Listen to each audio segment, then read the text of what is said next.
By default, when a notification pops, or a new application is opened, the VLC Media Player goes into the background.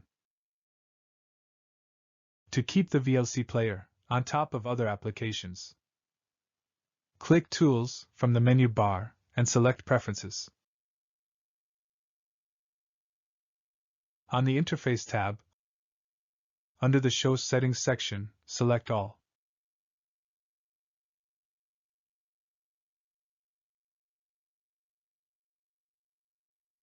Click Video from the left panel.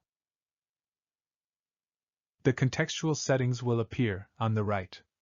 Under the General Video Settings, mark the Always on Top option and click Save. Restart the player. Now the VLC Player will stay on top of other applications.